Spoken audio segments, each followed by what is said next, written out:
yang disebut dengan like attracts like, hukum tarik menarik. Jadi sebetulnya yang membatasi rezeki kita adalah pikiran kita, kata-kata kita sendiri. Hati-hati itu.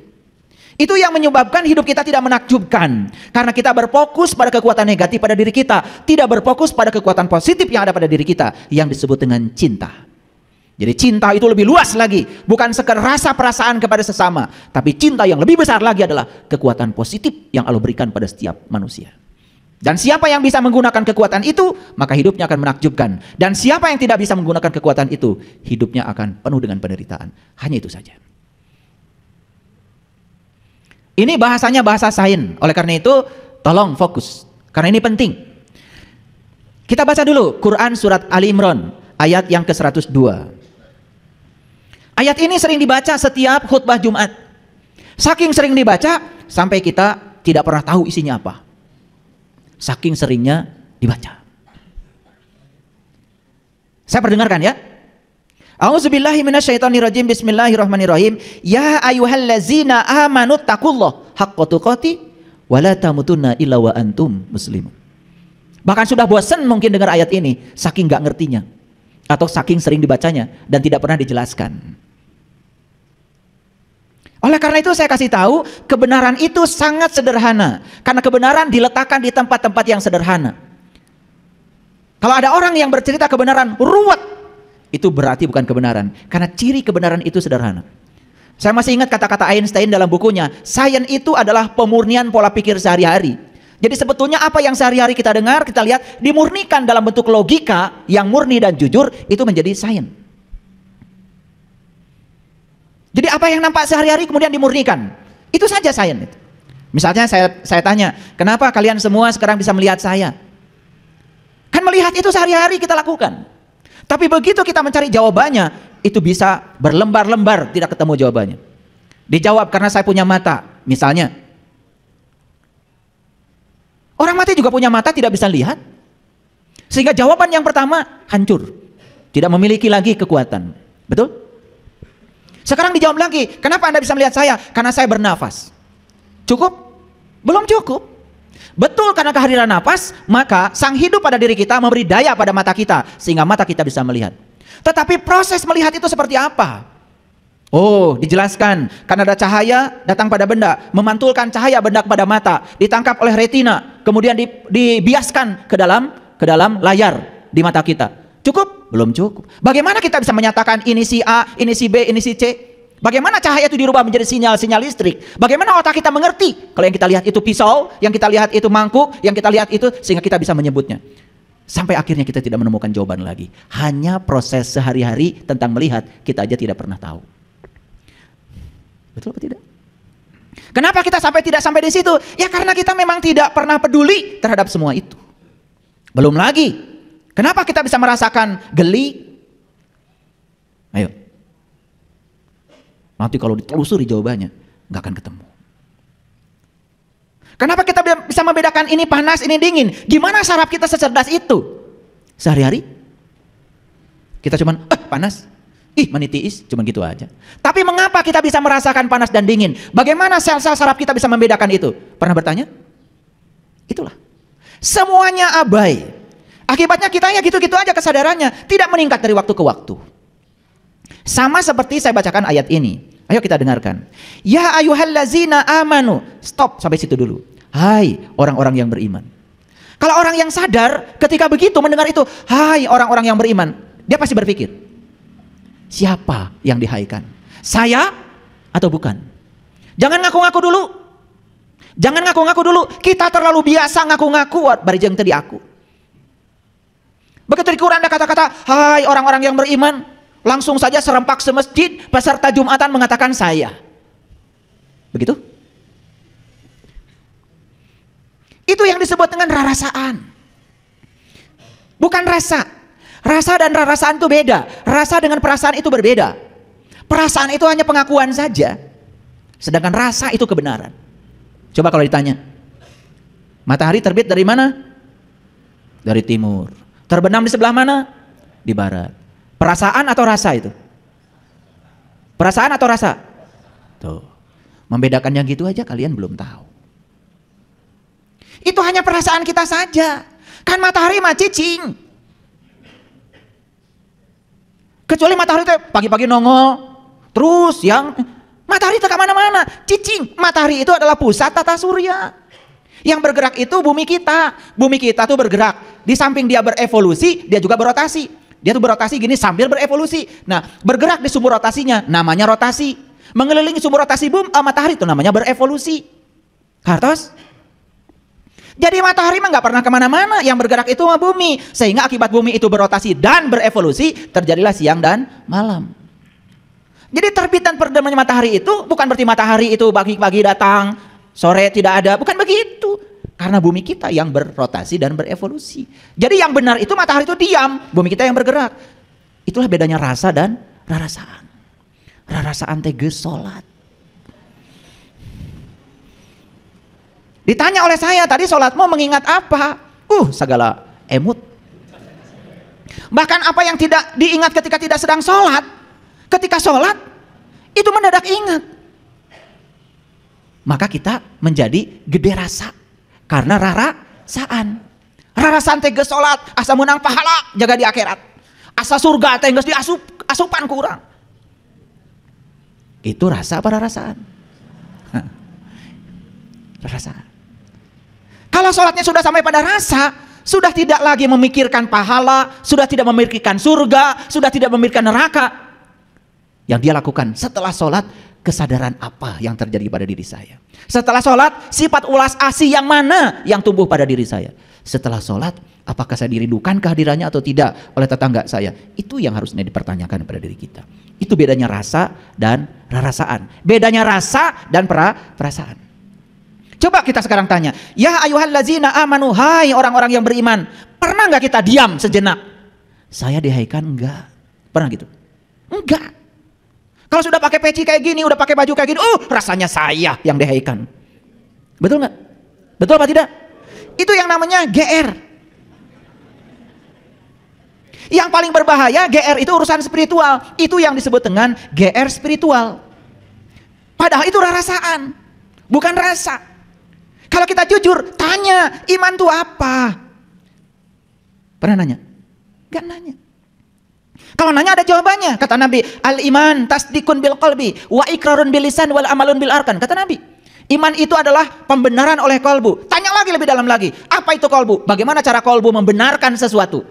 Harusnya gitu kalau ngaji. Dapat lagi jawabannya, kata Allah, langit dan bumi tidak akan cukup menampung zatku, tapi kolbunya orang yang beriman, itulah rumahku. Oh, ternyata kolbu itu adalah rumahnya Allah, kata Allah. Bagaimana kolbu bisa membenarkan kalau itu rumahnya Allah? Pertanyaan berikutnya, setiap rumah pasti ada pintunya, setiap pintu pasti ada kuncinya. Di mana Allah meletakkan kuncinya? Supaya saya bisa berkunjung ke rumah Allah, agar saya bisa bertemu dengan dia dan bisa menyaksikan dia. Setelah itu saya bisa mengingat dia berdiri, duduk dan berbaring. Gitu nggak ngajinya? Enggak. Karena orang mengatakan iman tuh percaya, pokoknya percaya. Tong nanya. Kakara seri ayeuna ya. Makanya beruntung kalian hari di sini. Saya ingin mengajarkan kesadaran. Percaya itu kudu ada buktina. Percaya itu harus ada bukti. Kalau tidak ada bukti, layak untuk tidak dipercaya. Dan agama itu bukan paksaan. La ikraha fid din. Karena tidak ada paksaan dalam agama. Setiap apapun yang kita yakini, yang kita percayai, harus ada buktinya. Percaya Allah teh deket jeung urang, bahkan lebih dekat daripada urat nadi. Diri kita sudah membuktikan? Sudah membuktikan? Kumaha rek percaya? Tidak tertarik untuk membuktikan itu. Jadi kalau kolbu itu sudah bisa membenarkan, maka lisan kita jadi benar. Lisan kita jadi benar. Akhlak dan perbuatan kita akan mengikuti lisan kita. Itu yang disebut dengan jujur. Selaras antara batinnya, kata-kata, dan tindakan. Kan kita biasa tidak selaras. Di dalamnya seperti apa, keluar kata-katanya seperti apa, yang dilakukan seperti apa, bahkan melanggar janji. Itu pun dianggap biasa. Padahal di Quran jelas-jelas dikatakan, ya ayyuhallazina amanu aufu bil uqud. Ciri orang beriman itu tidak pernah melanggar janji. Saya tanya, jadi ciri orang beriman itu tidak pernah melanggar janji. Jujur ya, suka melanggar janji? Jujur, suka melanggar janji? Masih ngaku orang beriman. Pada ayat yang jelas, ciri orang beriman itu tidak pernah melanggar janji. Kita melanggar janji masih ngaku. Coba, geus puguh bauna masih ngaku tarasi. Karena nama itu baru ada melekat kalau ada cirinya. Ngerti maksud saya? Ciri ceramah saya itu punya ciri tersendiri. Hilang cirinya, hilang namanya. Karena nama itu ada kalau ada ciri, ada alamatnya, ada addressnya. Betul? Pertanyaan saya, ya ayyuhallazina amanu, hai orang-orang yang beriman, berani ngaku saya yang dihaikan? Berani? Baru nggak berani sekarang setelah dijelaskan oleh saya. Kemarin-kemarin sebelum kesini petatang-petentengnya luar biasa. Betul? Bahkan menyesatkan orang lain itu biasa. Begitu orang lain beda dengan kita, sesat, murtad, kufur. Kehela. Itulah orang yang pengetahuannya sedikit. Gampang menilai orang lain. Saya tanya sekali lagi, ya ayyuhallazina amanu, siapa?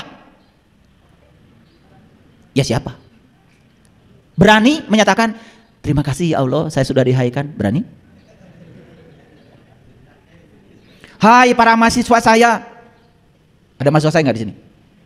Tiba-tiba ngacung semua. Loh, kapan daftarnya? Jadi kalau ada kata-kata yang semacam itu di Quran, ya ayyuhallazina amanu, stop, renungkan. Saya bukan. Kalau saya ini tidak layak dihaikan, gimana caranya supaya besok-besok saya layak untuk dihaikan? Belajar di Quran, surat Al-Mu'minun. Apa ciri orang yang beriman? Hadirkan ciri itu pada diri kita. Setelah hadir ciri-cirinya, baru dengan percaya diri mengatakan, semoga saya ya Allah. Cukup sampai di situ? Jangan berhenti di situ. Karena berikutnya ada tugas dari Allah. Ittaqullaha haqqa tuqatih. Ittaqullaha haqqa tuqatih. Kata Allah, bertakwalah kamu kepada Allah dengan takwa yang sebenar-benarnya. Pernah nanya, takwa itu apa? Melakukannya seperti apa? Kenapa ada kata-kata takwa itu harus sebenar-benarnya? Apakah ada yang palsu gitu? Pernah nanya gitu enggak? Enggak. Jadi mau maju gimana? Begitu dibilang kata Allah, bertakwalah kepada Allah dengan takwa yang sebenar-benarnya. Udah aja, dilewatkan perintah ini. Kalau saya kejar. Apa kata takwa di Quran? Saya kejar. Makanya ketemu jawabannya di Quran surat Al-Baqarah ayat 63. Wa id akhadna mitsaqakum wa rafa'na fawqakumut tur khudhu ma atainakum biquwwatin wazkuru ma fihi la'allakum tattaqun. Jadi takwa itu sebuah prosedur. Pertama mengambil janji, yang kedua diangkat kesadarannya, yang ketiga ditunjukkan oleh Allah di puncak kesadarannya. Allah menunjukkan diri di puncak kesadarannya. La'allakum wazkuru ma fihi. Setelah Allah menunjukkan dirinya, bertajali dalam dirinya, baru kata Allah, wazkuru ma fihi. Ingat yang aku tunjukkan kepada kamu. La'allakum tattaqun. Baru kamu jadi orang yang bertakwa. Jadi takwa itu prosedur. Mengambil janji, diangkat kesadarannya, ditunjukkan sesuatu di puncak kesadarannya. Ingat yang Allah tunjukkan. Itu baru takwa. Jadi siapa orang yang bertakwa? Orang yang sudah bisa ingat kepada Allah dengan ingat yang sebenar-benarnya. Itu haqqa tuqatih. Gitu nggak kita? Belum. Belum semua. Setelah dibahas gini baru sadar, oh ternyata saya ini belum tahu. Tapi sekarang saya tahu kalau saya belum tahu. Alhamdulillah. Can nyaho. Tapi geus nyaho yang urang teh can nyaho. Bagus. Daripada terus-menerus menjadi orang yang tidak tahu, tapi kita tidak tahu bahwa kita tidak tahu. Yang lucu, banyak orang yang menganjurkan kepada kita harus bertakwa. Bari jeung teu dijelaskeun da manehna ge teu nyaho. Betul apa tidak? Banyak apa sedikit yang kayak gitu? Banyak sekali. Pakai sekali dong. Gak usah pakai 2 kali, sekali aja. Ya ayyuhallazina amanu ittaqullaha haqqa tuqatih. Jadi kalau begitu saya mau nanya, pintar apa tidak? Yang bisa takwa itu orang beriman atau orang yang mengaku beriman? Yang beriman. Dan tidak mungkin Allah tiba-tiba menyuruh seseorang sesuatu yang tidak dia lakukan.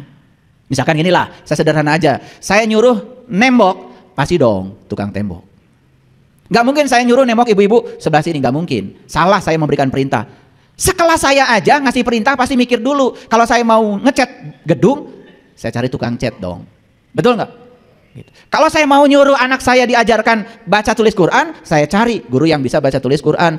Pasti nggak cari tukang tembok dong. Paham? Sekelasnya Allah nyuruh kita bertakwa, pasti itu ada pesannya. Makanya yang disuruh bertakwa di ayat ini siapa? Hanya orang beriman. Karena hanya orang beriman lah yang bisa menjalankan takwa. Masuk akal? Nah, kenapa kita selama ini tidak bisa menjalankan takwa? Karena belum beriman. Ngaku-ngaku doang. Supaya pengakuannya diakui, udah pakai dandanan macam-macam. Itu makanya ada lagu Pak Haji Sorban Palid. Dapat halid sorban oge. Pak Haji Sorban Palid itu orang yang sudah haji, tetapi sesungguhnya dia itu tidak tahu apa esensinya haji. Berkunjung ke Baitullah, tetapi tidak tahu siapa yang harus dikunjungi. Palid dah sorban. Orang tua kita mau ngasih pelajaran luar biasa. Ya. Nah, palid itu bahasa Arabnya mabur. Paham ya? Ya. Udah stop dulu sampai situ. Karena ini kajiannya rahasia berserah diri dulu. Tapi tangkap dulu maksud saya. Siapa yang bisa bertakwa? Jawab dulu. Orang beriman. Apakah orang yang mau beriman bisa melakukan laku takwa? Gak akan bisa. Laku takwa itu spesial. Spesial. Karena kalau tadi saya jelaskan yang namanya takwa itu mengambil janji, diangkat kesadarannya, ditunjukkan sesuatu di kesadarannya. Allah bertajali seperti bertajalinya kepada Nabi Musa. Falamma tajalla rabbuhu lil jabal. Ketika aku bertajali di puncak kesadarannya Musa. Lalu Musa tersungkur dan mengatakan qala subhanaka tubtu ilaika wa ana awwalul mu'minin. Itulah awalnya imannya Musa. Kapan kalian mau bertajali kepada dia? Kapan mengawali iman? Tiba-tiba ngaku-ngaku sudah menjalankan takwa. Karena takwa itu sangat spesial. Tapi selama ini dengar kata-kata itu? Kita hanya menjalankan apa yang didengar kata orang. Yang penting sudah pakai baju takwa, langsung petantang petenteng jadi orang yang bertakwa. Nanti buka Quran surat Al-Baqarah ayat 63 ya, sampai di rumah. Nah, pertama syaratnya harus iman. Yang kedua, kalau dia bisa menjalankan laku takwa, hadiahnya apa? La tamutunna illa wa antum muslimun. Makanya kamu akan menjadi seorang muslim. Bahkan menjadi seorang muslim itu menjadi syarat mati. Kata Allah, janganlah kamu mati kecuali kamu harus sudah menjadi muslim. Sayang sekali, muslim itu didangkalkan oleh kita hanya sebatas sebutan buat orang yang mengaku beragama tertentu. Padahal itu tingkatan tertinggi yang harus dicapai. Iman saja belum, takwa saja nggak ngerti, tiba-tiba menyatakan diri sebagai muslim. Aneh apa tidak? Aneh? Aneh. Padahal ayat ini berstruktur, sangat saintifik. Iman dulu yang benar, lakukan takwa secara terus-menerus, hadiahnya adalah kamu menjadi seorang muslim. Kalau hanya mengaku beragama tertentu, mudah apa susah? Mudah. Ditanya sama Pak RT waktu bikin KTP. Ibu teh jenengan saha? Idah. Semoga nggak ada di sini ya. Alamat di mana? Kampung ieu RT sabaraha RW sabaraha. Punten ibu, agama Islam Pak RT. Langsung jadi muslim? Menurut siapa? Menurut Pak RT. Itu yang sering kita tidak sadari. Apakah kita muslim menurut Allah? Pernah gak nanya gitu? Ya Allah, kata Pak RT saya muslim. Apakah kata engkau juga muslim? Pernah nanya gitu? Gak pernah. Kalau saya dari kecil saya nanya. Makanya kita sekarang sangat senang dengan istilah muslim non muslim. Dan kita mengatakan muslim siapa saja yang mengaku. Non muslim siapa saja yang tidak mengaku. Hanya sebatas itu. Padahal bagi saya muslim non muslim itu tidak sekedar itu. Bagi saya muslim siapapun keyakinannya, apapun jalan hidupnya, kalau dia sudah bisa berserah diri secara total kepada Allah, bagi saya itulah muslim. Dan siapapun yang belum bisa berserah diri kepada Allah, malah ngatur-ngatur Allah supaya Allah ngikutin keinginan kahayang manehna, bagi saya itu bukan. Bagi saya ya, jangan ikut-ikutan saya. Bagi saya ketemu dengan sahabat-sahabat saya, mohon maaf, akhlaknya lebih bagus, dititipin uang tidak pernah korupsi, sepeser juga tidak pernah, keyakinannya berbeda dengan saya, hidupnya lebih bahagia, berkelimpahan bahkan hidupnya. Bagi saya, jangan-jangan dia, bagi saya itu adalah muslim. Tiap hari menebarkan kebencian terus saja, menebarkan hoax, fitnah, beda dikit orang lain dihujat. Hidupnya penuh dengan penderitaan. Jangan-jangan bagi saya nih, kayaknya bukan. Maaf ya, maaf. Ini supaya kita jujur pada diri kita sendiri. Coba kita perhatikan, kenapa syarat mati harus menjadi muslim? Kalau syarat mati mengaku beragama tertentu sangat mudah. Padahal urutannya iman saja belum dicapai, takwa saja tidak tahu, apalagi menjadi seorang yang berserah diri. Baik, kita lihat akar katanya dulu supaya belajar agamanya benar. Apa yang perlu dipertanyakan oleh kita? Satu, apakah iman itu? Sudah saya jelaskan. Dua, siapa orang yang beriman itu? Pasti ada cirinya bukan? Tiga, apakah orang yang mengaku beriman dapat dikatakan sebagai orang yang beriman? Jawab dulu dong. Apakah orang yang mengaku beriman dapat dikatakan sebagai orang beriman? Belum tentu. Bahkan orang yang beriman tuh nggak pernah ngaku-ngaku. Nu beunghar asli, tara ngaku beunghar. Nu sok ngaku kamu, eta nu kakara beunghar. Sagala dipake. Ya, kencring. Kencring. Sukuna ngalengkah kencring deui. Sagala dipake. Jika ondel-ondel. Yang asli mah nggak pernah begitu. Itu bedanya. Ya. Karena yang tidak asli itu suka cari topeng, suka cari pembenaran supaya dibilang asli. Coba. Sarung tenun asli pasti palsu.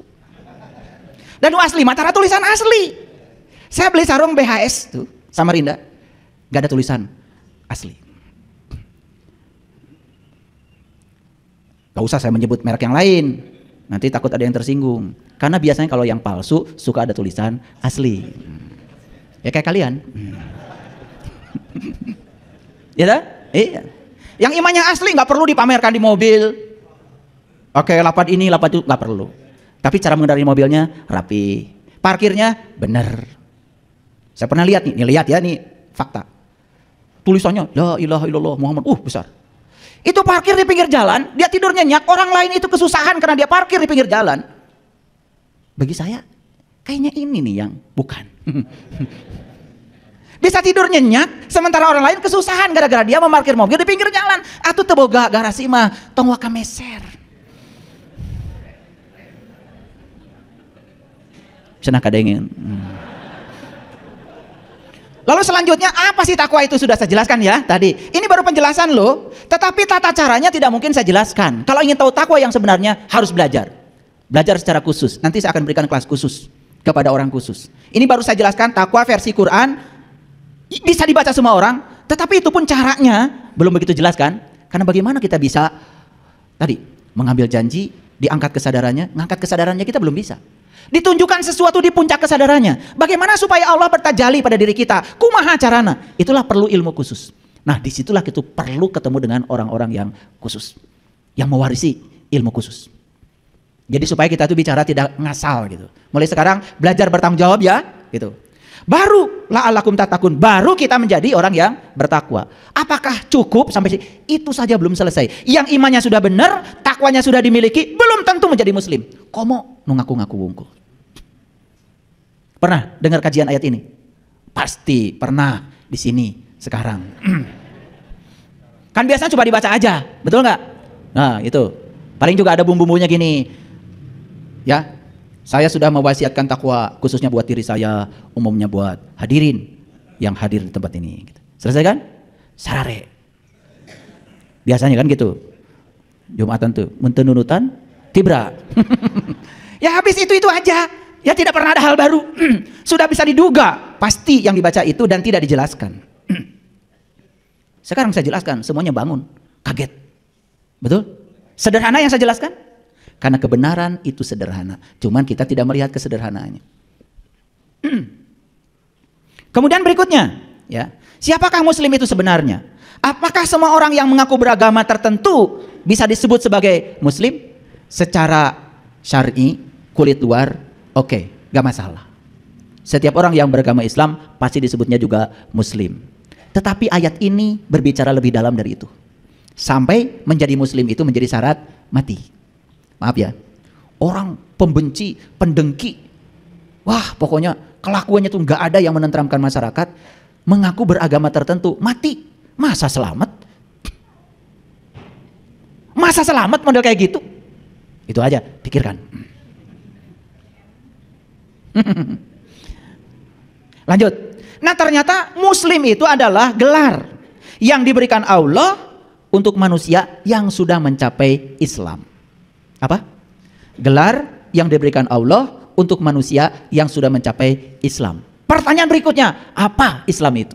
Karena kita kenal Islam selama ini hanya sekedar nama sebuah agama. Padahal di Quran ada 73 kali disebut kata Islam. Dan saya juga sangat kagum, kenapa Allah menyebutnya 73 kali. Nah, ini belum saya buka ya, terlalu dalam, nanti malah bingung. Terlalu dalam. Nanti suatu saat kalau sudah belajar ilmu khusus akan bisa menjawab sendiri. Nanti ada saatnya. Kata Islam berasal dari kata aslama, yuslimu, islaman. Nah, kalau belajar ilmu nahu, Ya, ilmu nahu, ilmu syarab di pesantren pasti akan belajar ini. Jadi kata Islam dari kata aslama yuslimu islaman. Aslama artinya tunduk. Yuslimu artinya patuh. Islaman itu artinya selamat. Pertanyaannya sederhana. Apakah kita sudah tunduk, patuh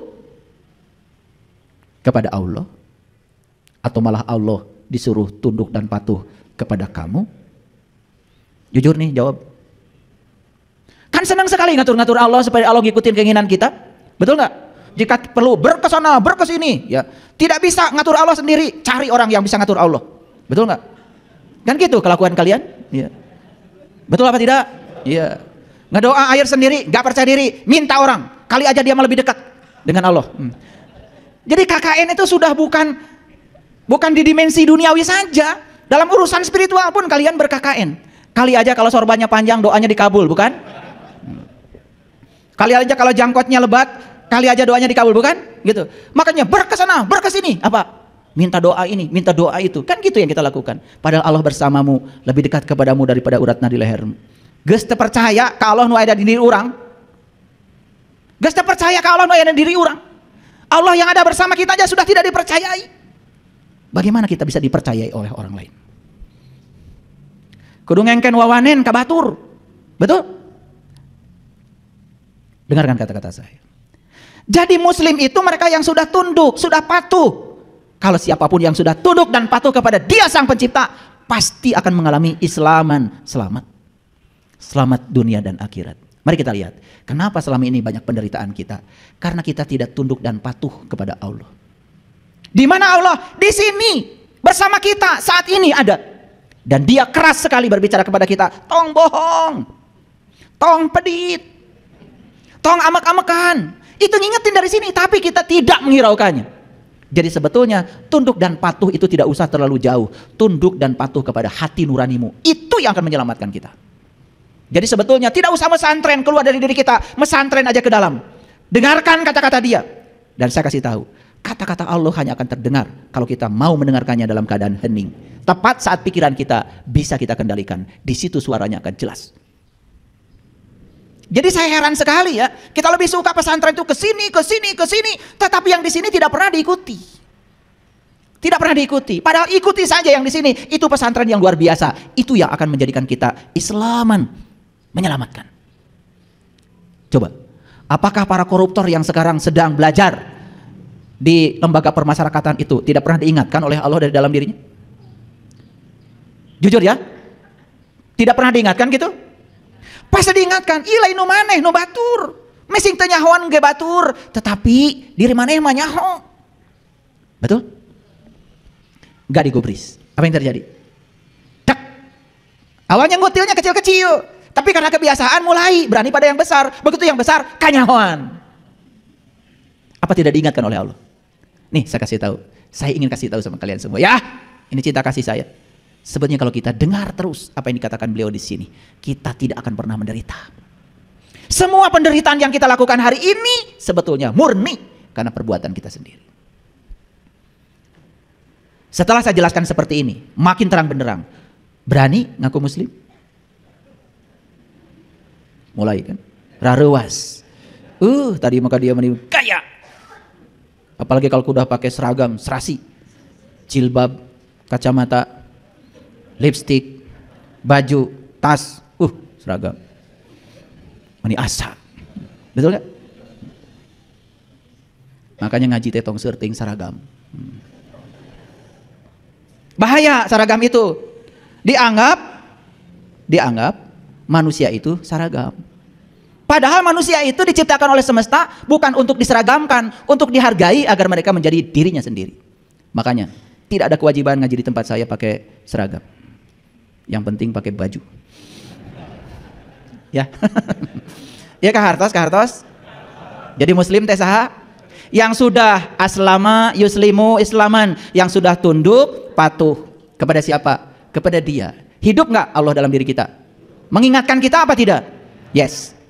Tapi yang lebih banyak didengar oleh kita bukan kesadaran yang muncul dari diri kita, tetapi pikiran kita. Nah, inilah pikiran itu yang suka waswisu fi sudur, yang suka waswisu, Yang suka waswisu fisudur, yang suka mengganggu kesadaran kita. Itu sebabnya kesadaran kita sering hilang karena diganggu oleh pikiran kita. Mau ngasih masih pakai jeda. Makanya kalau mau ngasih langsung ngasih, jangan ditunda. Begitu ditunda, you waswisu. Tadinya mau ngasih 1 juta, tetapi ada waswisu, lebar atuh. Geus we 200, nu penting mah mere. Udah gitu kata waswisu pakai judul, gak apa-apa sedikit juga, yang penting ikhlas. Gitu. Waswisu mah pinter cari pembenaran. Padahal nu saeutik mah jelas teu ikhlas, karena ikhlas itu gede ngasihnya. Paham maksud saya? Tapi si waswisu mah pinter, asal percaya diri, geus mere. Padahal niatnya mah tadi perintahnya dari dalam batin yang pertama tuh 1 juta. Tapi karena tertunda beberapa detik, kemudian waswisu mulai bergerak. Ya kan? Lebar atuh, 200 ge cukup. Coba 800 lamun meuli kabaya. Gitu kan? Gitu. Nah, si waswisu didengar, apa akibatnya? Kesadaran yang tadi sudah memerintahkan kemudian hilang, diganti. Supaya tetap kita merasa percaya diri, maka si waswisu ngomong lagi, ngasih nasihat. Bilang, gak apa-apa ya, sedikit juga. Yang penting ikhlas. Wah, gaya deui.